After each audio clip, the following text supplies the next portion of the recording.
So this morning we make the transition from the second of the four measurables, compassion, to the third, empathetic joy.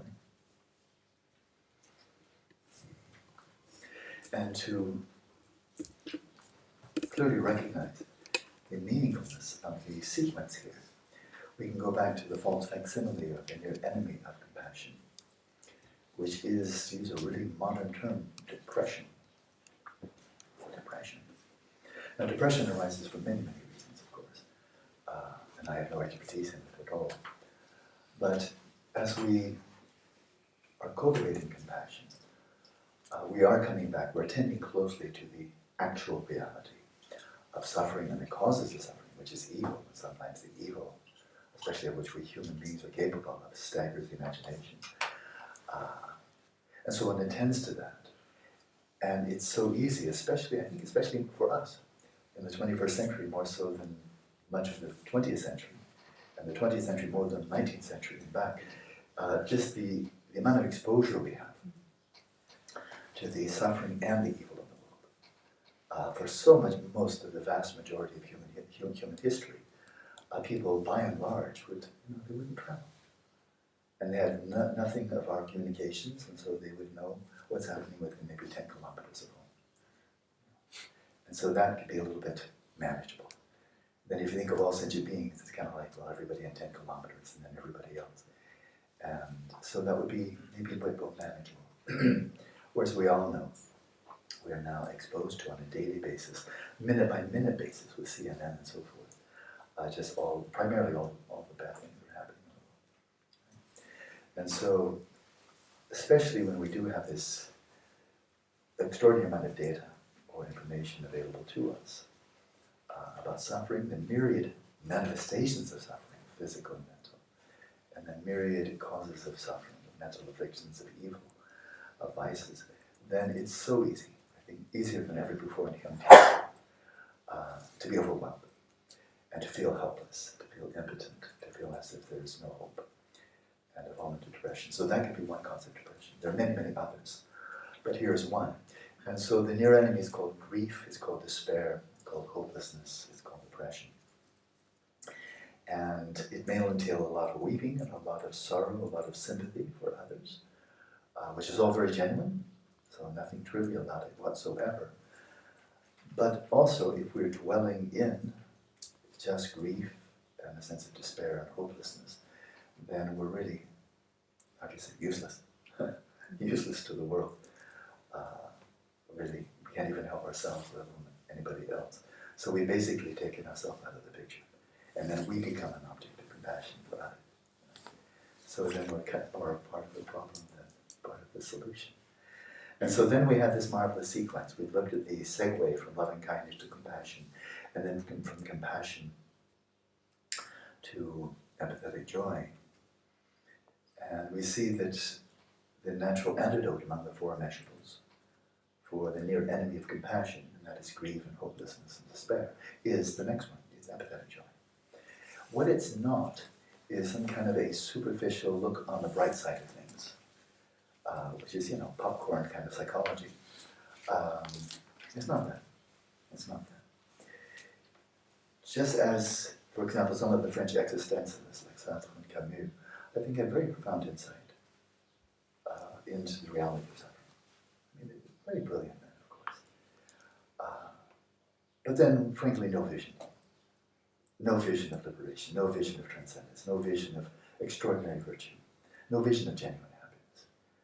And so they showed their courage by not committing suicide.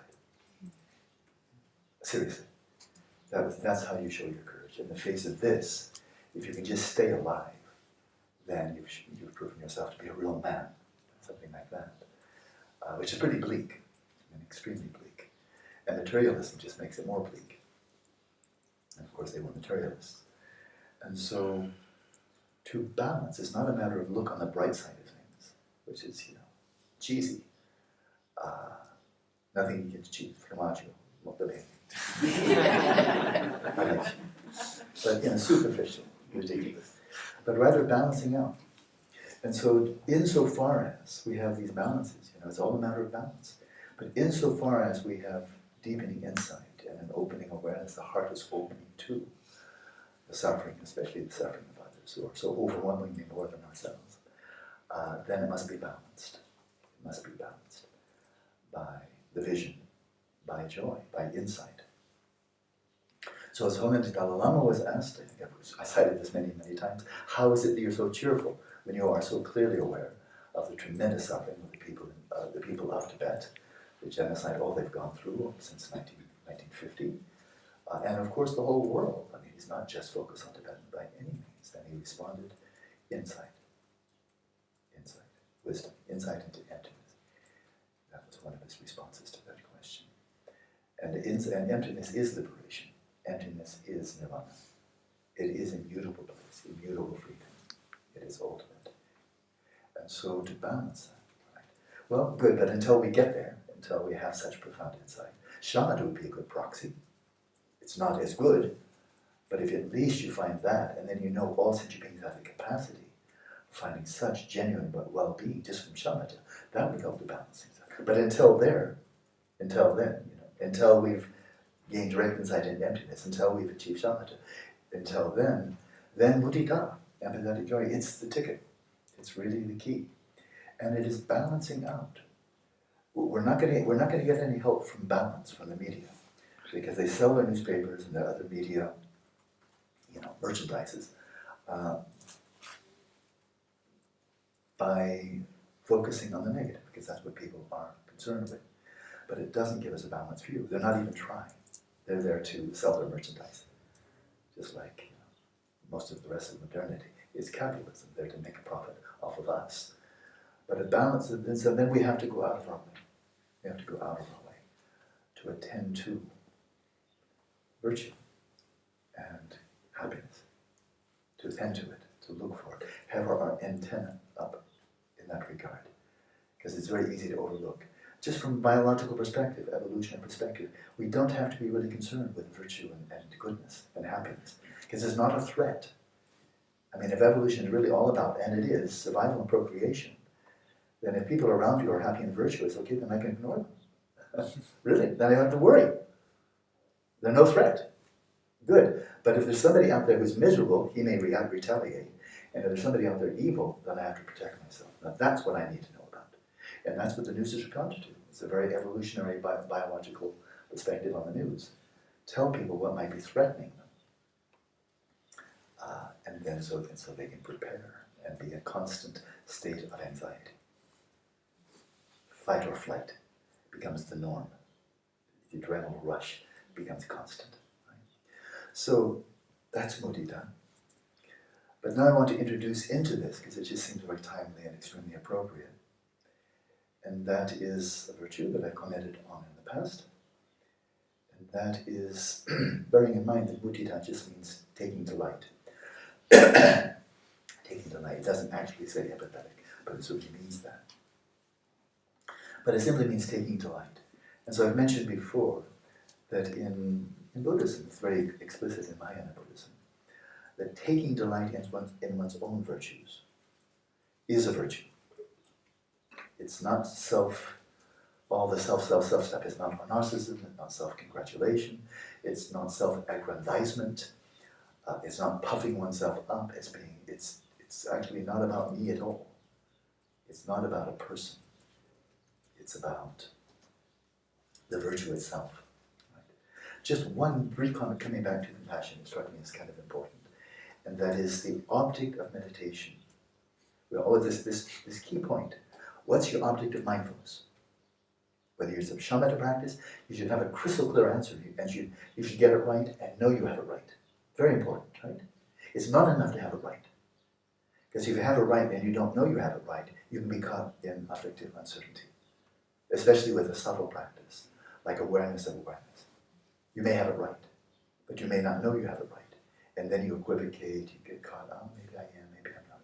And then you just, fritter away your time. So for any practice, whether it's shamatha, whether it's Vipashyana, whether it's Dzogchen, to know what is the object of mindfulness, what are you attending to? In the practice and the cultivation of compassion, what is the object of mindfulness? Anybody want to guess? If you guess wrong, You'll learn the right answer very strongly. Aspiration? No, it's not you're not focusing on an aspiration. Sentient beings? Sentient beings, what kind of sentient beings? Suffering. That's the right answer. Suffering sentient beings, or sentient beings who aren't suffering at all, having a great time, devoting themselves to greed, hostility, and delusion, and enjoying it. And there are such. You must be honest. There are people who enjoy violence. They don't like when it comes their way, but they enjoy inflicting it on others. They get a kick out of it. And greed is a lot of fun. And delusion, well, the delusion of I am superior, I'm something special, I'm blah blah. That feels really good. I'm sure it's a kind of high. Precarious, but it's a high.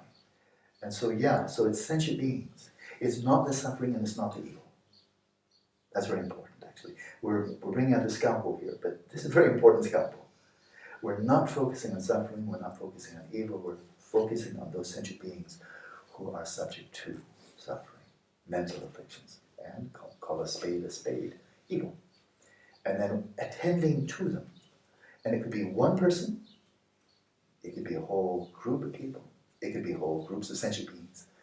Attending to them, holding them in mind, then aspiring, may you, if you're looking right at them in your mind's eye, may you be free. And then imagining you to be free. So that's a bit of fine-tuning. I have had such extraordinarily clear teachings. Namtar, Gyaltsen, when he's bringing me through the Vajra essence, he just brought a scalpel to it. So sharp, so clear all the way through. His Holiness Lama, boy, has a sharp mind, really. That's not praise or flattery. He often gives public talks, and it's really sweet, and it's kind of general. And then you see him sit down with his, with professionals. Oh man, the man is a mind like a razor blade. Wonderful.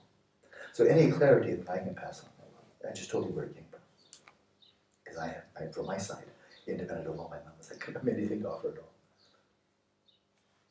No, nothing. I'm shaking. I really don't have anything to say at all. I wish I did. No. I'd like to have Dalai Lama and Geshe Ram and Gyaltsen me, but it doesn't matter. It's just kind of, I got nothing. Okay. Imagine playing a poker game and then you show your cards, and you don't even have a pair. It's just like a 6 and a queen. That's what I got. That's what I got. I'm sure I'm putting my cards on the table. That's what I got. I got nothing. So the people behind me, they're the ones they actually have something on. So the point to be made here, in our world, it's quite uncommon from any side, from religion, philosophy, or science, to get any encouragement to take delight in our own virtues, because it just looks too close to yuck. Oh, you're so proud of yourself. You keep on talking about your own virtues. You're so full of yourself. You're preening blood. You're obnoxious. Please stop. And that's quite true. If people are talking about their virtues and so forth and all their accomplishments, but after a while, again, I think after about 5 seconds, it really kind of gets tedious. Doesn't it? Don't care for it. Fair enough. But it is a virtue simply to be aware of and take delight of quietly. Zipper over the lips. And to be aware of. What good have you brought to the world? What virtues have you cultivated? What have you done that's truly meaningful?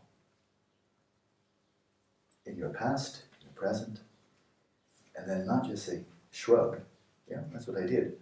But actually you're just focusing on what brings meaning to your whole life. And you're just focusing on what you're contributing to the world. And it's exactly these things, the cultivation of virtue, of compassion, wit, and so forth, that are the only hope for the world. We have all these forces of mental afflictions and so forth that seem hell-bent on destroying human civilization and desecrating the entire planet. I mean, it's pretty massive, right? And the only hope in the face of that is virtue. That's it. It's really, really simple. And there are very virtuous people who are not religious, and many who are religious, and so forth and so on. So it's not a matter of sectarian, it's just virtue. It's a marvelous word. I love the word. And so what virtue have we brought to the world? Inwardly, and that also is ignored in our very extrospective, outward-looking world. People who are cultivating virtue inwardly, just going to retreat, spending time in solitude, that doesn't count, in this materialistic world. That doesn't count. Yes, it does. Oh, it counts massively. When I hear someone like Namtar that spent 35 years in solitary retreat, I just go, Namo, thank you. Thank you. Fantastic. We have always too few of those. People just devoting themselves to practice. Always too few. So, that's what I like to do in this meditation. I think I'll keep the rest a little secret. Let's have a 24-minute session. Mudita. As we've done before, let's start self-referential, focusing inwards.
For those of us here and those of us listening by podcast, it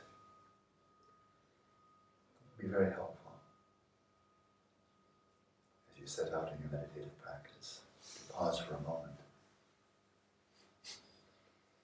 and simply take delight in the opportunity, this precious human rebirth, this time of leisure, this time of opportunity. The opportunity to set out on a path of ultimate meaning, genuine liberation, perfect awakening. So rare and inconceivably precious.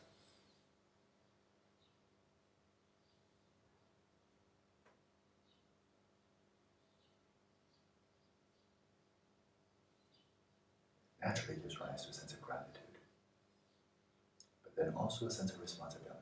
So few have such opportunity, such leisure. That for those of us who do, this implies an enormous responsibility. It's time to offer our very best to the world.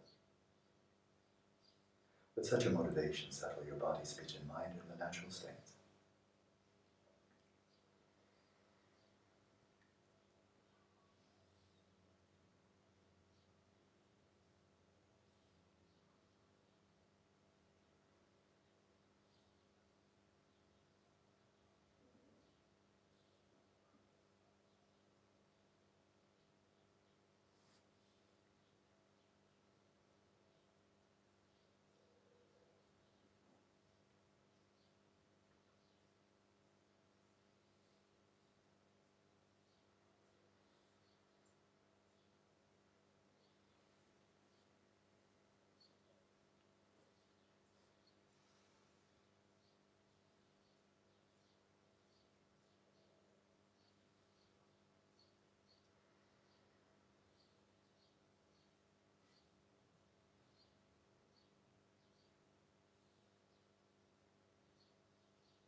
Inspired by Tzong's statement that the easiest way to accumulate greater merit, to enhance one's merit, is by taking delight in one's own virtues.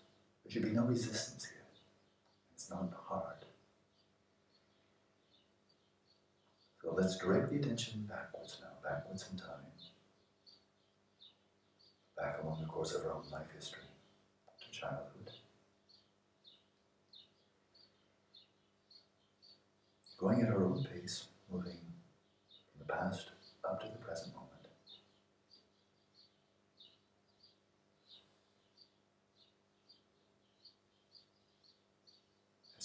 As if you've hit a search, using a search machine on the internet.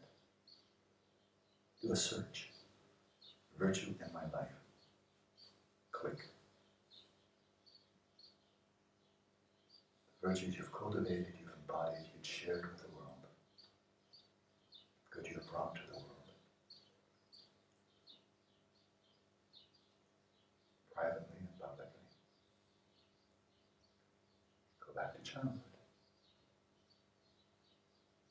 And move gradually forward through time, through adolescence, through adulthood, on into the present moment.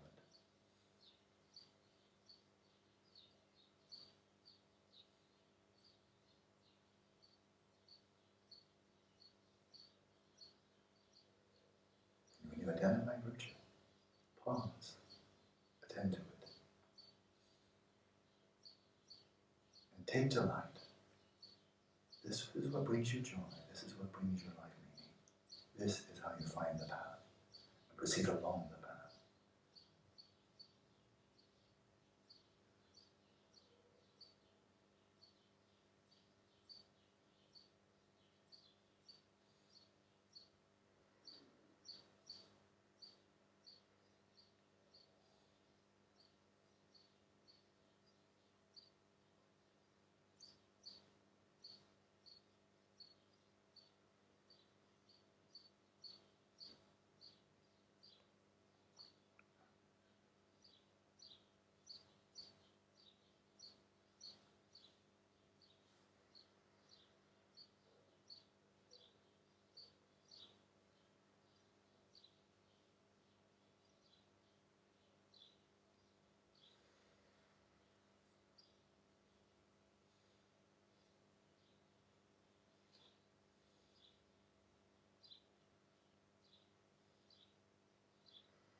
For the moment, what we attend to is reality.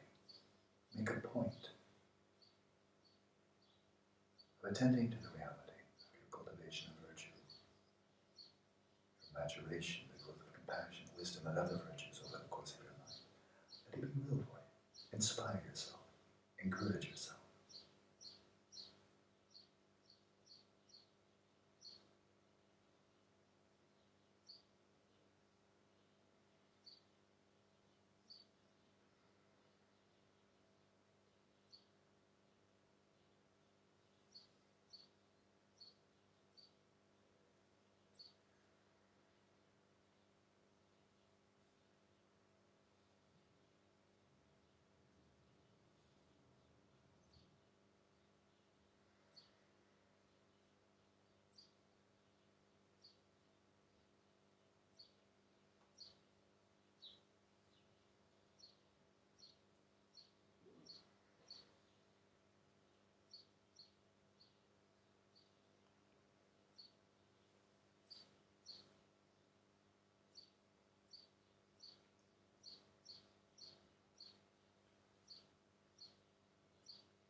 object of mindfulness is virtue.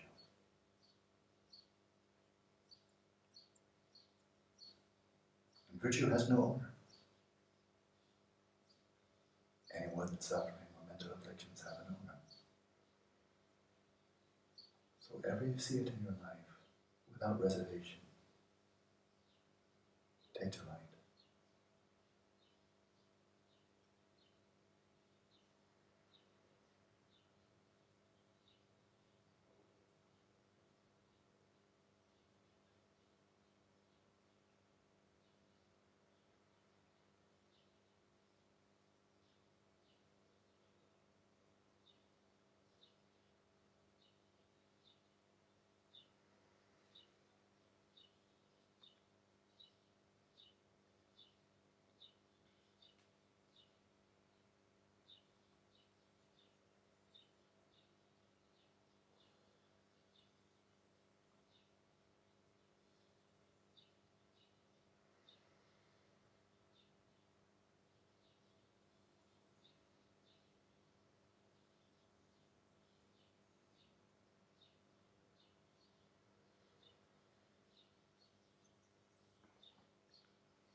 Come right up to the present and take delight. For those of us here, take delight in your practice over the last 6 or 7 weeks. Your motivation, your sincerity, your effort, your courage.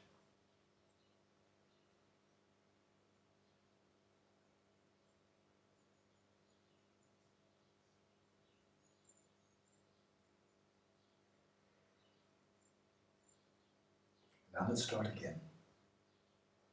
Once again, direct your attention back to early childhood, at least in your imagination, back to infancy. Now with a second question, another search. Recall the kindness, or the kindnesses shown to you by others. It would be quite natural to begin with your parents, especially your mother, but also the father.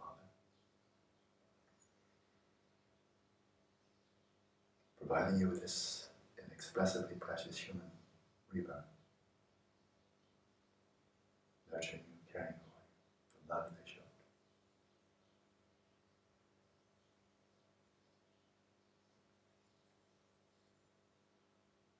And take delight in the virtue shown to you by others. And in that taking delight of the same nature of that delight, that will naturally arise. A joyful sense of gratitude, not a sense of being in debt or burdened by gratitude. Quite very much to the contrary.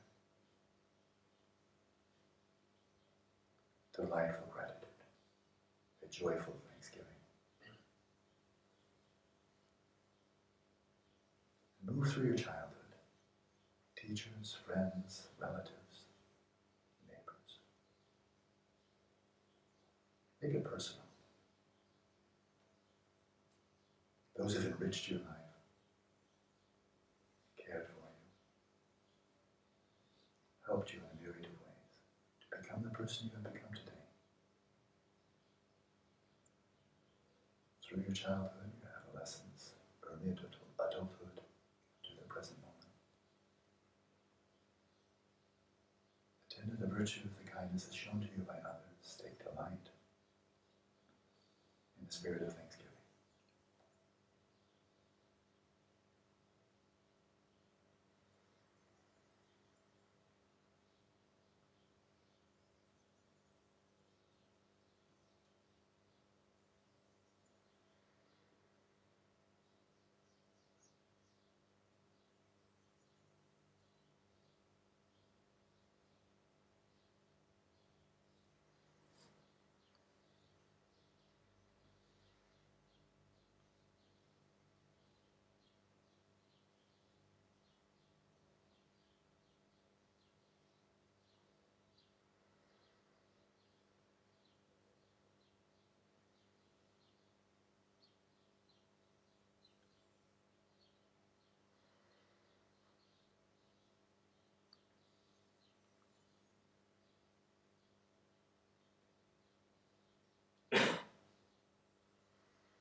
come up to the present, for those listening by way of podcasts. Consider the kindness of others to you in your recent past.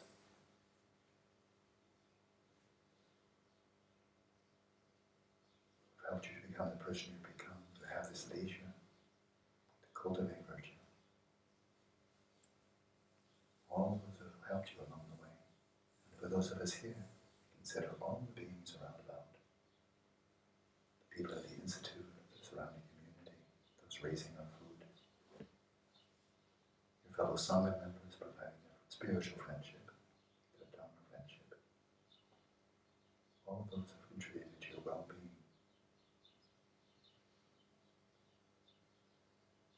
Rejoice in the virtue shown to you by others in the spirit of thanksgiving.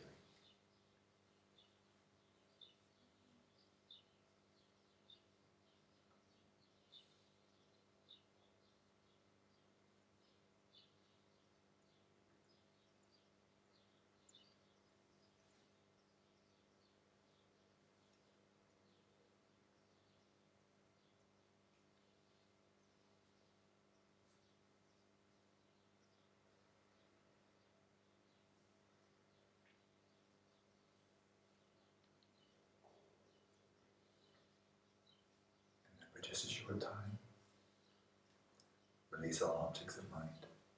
Simply rest your awareness in its own nature, knowing itself, knowing the one who knows.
So now it's kind of an obvious time to invoke Stephen Hawking and Thomas Edison.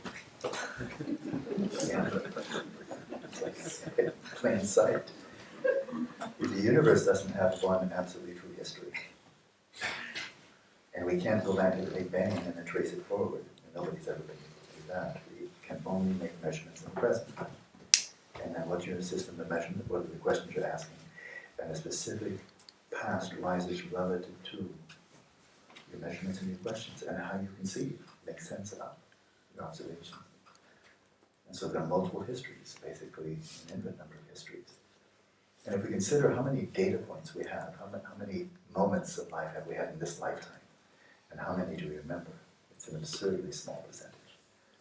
Which means, however you've thought of your past until now, that was one of many, many versions. Bear in mind, we can also make false measurements.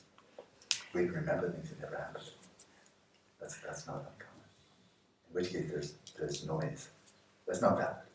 So Stephen Hawking and Thomas Edison, they are no fools. They're not just saying, oh, make up any reality you like. Oh, it's so much more sophisticated than that. It's brilliant science, not goofy hippie, make up your own reality business, or solipsism, or what have you. And similarly, there are people who are delusional, make up false histories about themselves, have a false sense of who they are. It's called delusion. Right? So acknowledging that, on the one hand, there's one extreme. The other extreme is there's one absolutely true history. And I will now tell you my life history. What really happened. I'll write my autobiography. And this is what really happened. Nonsense. That's one version based on some very selected data points, and we don't even necessarily voluntarily choose them. I mean, if you thought about your memories when you were 5, 10, 15, 20, were they really the most important thing that happened in your childhood and adolescence? Or is it more like just throwing dice? Just what comes up? You know, I mean, it's certainly not representative of your whole childhood, adolescence, and so forth. But here's an agenda. We put up, we activated the search machine. And the life story that comes out of that is very inspiring, isn't it? Whereas it's very easy. People do this a lot. Think of the crappy things their parents did to them when they were children. And then the crappy things that their parents and other people did to them when they were adolescents. And then when they were in their 20s and 30s, the crappy things that people did to them. And then in their adult lives, the crappy things that other people did with them and the crappy things people are doing to them now. And they come up with this dismal life story. And then, surprise, they're depressed. It's kind of going out up there and just starting eating dirt and saying, oh, I feel sick. Why did you eat dirt? There's some nice bread up there, and we have nice little snacks here, you know, in the main house. Why did you eat dirt? You know? And so, you know, there's enough misery coming to us from outside. Aging, sickness, death, calamity, injury, sickness, and so forth. There's just no reason to generate our own misery by making up a story of our past that is a complete downer. And then feeling bad about it. So make a better story. It doesn't mean, of course, I mean, you just say it again, it doesn't mean making up some silly fiction. That's delusional. But there are multiple pasts. And so when Tibetans write, this is going to be going on for centuries, when Tibetans write what we would call a biography, actually scholars call it a hagiography, of the great lamas of the past, going back to Nagarjuna and so forth, and back to the Buddha himself, but to Nagarjuna and then through the whole Tibetan tradition. When they write biographies, basically they're never biographies, like we have in the West. In the West, it's pretty much this happened, this happened, this happened, and the biographer tries to find out important things and so forth, because there's way too much data. And nobody wants to read a 10,000-page book about somebody, even if you have that much data. Right? And so they have to be selective. But basically it's just, I'll just tell you as far as I can what objectively occurred, and then you read it, and then you're finished, right? So you got some data about a person. That's not how Tibetans write. They're hagiographies. Because they don't even call them biography. They don't even have a word for biography. Logyug is the story, but that means that's any kind of story. An account. No, they call them Namtar. They call them Namtar. So Lama and Namtar, they have hundreds of them. Milarepa's Namtar, and Tzong's Namtar, the list goes on and on. And Namtar means total liberation. Total liberation. So so the whole point of writing the story is to inspire others to achieve liberation. And show how this person, he or she, whoever it may be, Geluk-Kagyü, Serakando, many, not as many as I would love to see, but there are certainly many great female saints or great adepts in the Tibetan tradition. But the whole point of this is to inspire, to lead others on their own path of liberation. So I've often commented that when you're practicing Shamatha, Tibetans say, Shinye-dukyu, I'm accomplishing Shamatha. That it's not like I'm practicing, I may or may not accomplish Shamatha. And who knows, and then maybe I can, maybe I can't, go into afflictive uncertainty. But every moment that you're on the cushion, flat on your back or whatever, and you're applying yourself to practice, with sound motivation, with intelligence, every moment you are accomplishing Shamatha. Well, every moment that you're applying yourself with an understanding of the path. If you don't have an understanding of path, you can be practicing Dharma. There's no path. I've made that point many, many times. But when you clearly have a vision of path, which is everywhere to be found if you know where to look, and you're following that, then you are proceeding on the path. You are cultivating the path. You're on your way. You are achieving liberation. You are achieving awakening. You are achieving Buddhahood. It's not like one day it will happen or maybe not. How long will it take? Like that? No, it's every moment. So, interesting part of this, though, one of the most inspiring, for many people, the most inspiring, of all the Namtar of Tibetan yogis, is the story of Milarepa. And it goes back to his childhood, where his uncle, when his father died, his uncle treated him, Milarepa, and his mother and his sister with just greed and malevolence and nastiness and so forth. So great, great suffering. And then, of course, his mother encouraged him to retaliate, and he did, and he killed all those people. That's part of his Namtar. Was he achieving liberation when he was under the heel of his uncle, when they were being robbed of all their possessions and mistreated and, exploited? No. When he set out with the intention to retaliate and sought out someone, a sorcerer, who could teach him this black magic, was that? No. When he killed all those people, was he in the process of liberation? No, of course he's killing people. There's no upside to that. But that's part of the Namtar. Every saint has a past. Every sinner has a future. That's his past. And then that inspires us. Most people will look at that with relief. Say, well, gosh, at least I haven't killed 35 people. And if he could do something that awful and still, achieve such liberation, then there's hope for me. Then Geluk-Kagyü, his story is not as well known. He was a bandit. He was like mafia. And he does not put a happy smile on, happy face on it. He was a tough guy. He was like, head of a banditas out in eastern Tibet. Tough guy. And killed, looted, robbed, and so forth. And then at a turning point, began a great yogi. One of the great Kadamba yogis. It's part of his Namtar that they really screwed up, but then they liberated themselves from their own evil.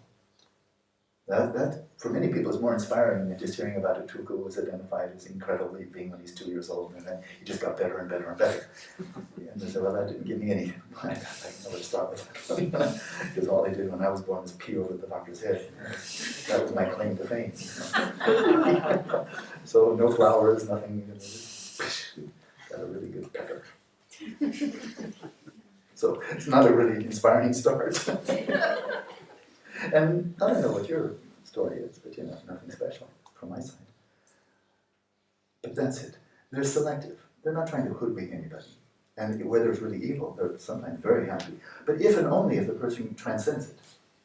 If they just screw up, then that's not a Namtar. That's just one more sad sentient being. And then why write a biography? We all know about how many people are just perpetuating misery. So that doesn't need a biography. So that's that. So write your Namtar. That's what I'm suggesting. Write your Namtar. Including the ways you screwed up in the past.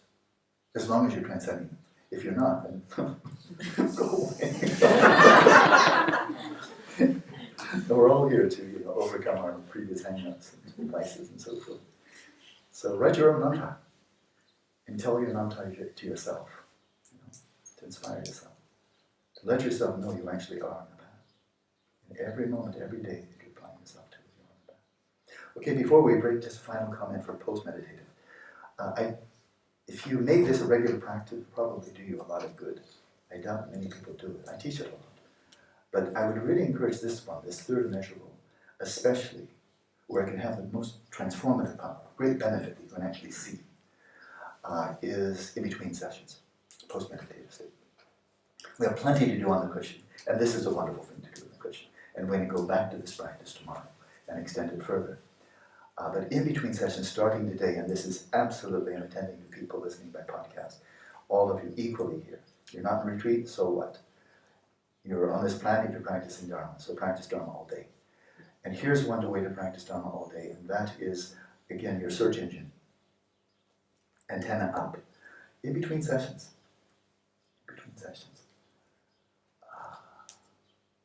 Attend to the kindnesses of others. Little things. Like I was just walking over here. There's a tiny sprinkle. And there was Julia. There was Julia with an umbrella.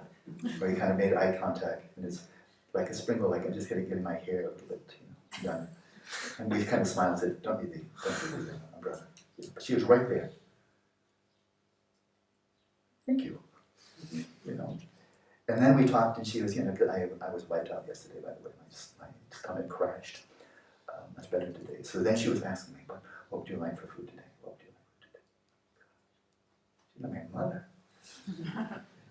My mom's passed away, but not Julia. This just blows me away. Like, wow, she's kind, so attentive. She's not, and she's a volunteer. She doesn't even get paid for doing this. She has to help me for free. Tough luck. You know. But these little things, you attend to them, you take delight in them, it'll change your whole life. And if you keep your own, but it's easy to overlook. It's easy to thought she's just doing her job and then answer her questions. And like a businessman, you're doing your job, I'm doing my job, things, carry on. And then you come right here and not even see it. That'd be a bit, I guess, easy to do, I suppose. Not easy for me, because I have my antenna up. So have the antenna up all day. And when you see it, know you're seeing it. And then why not? Take delight. Take delight. And not only outside, inside also. Virtue is virtue. So suffering has no owner, neither is virtue. So then you don't have to be embarrassed. Or feeling, you're doing something improper. By taking delight in your virtue. Because virtue is virtue. Whether it's Julia's virtue, your virtue, my virtue, who cares? Take delight in it. Enjoy it. Now I really need it.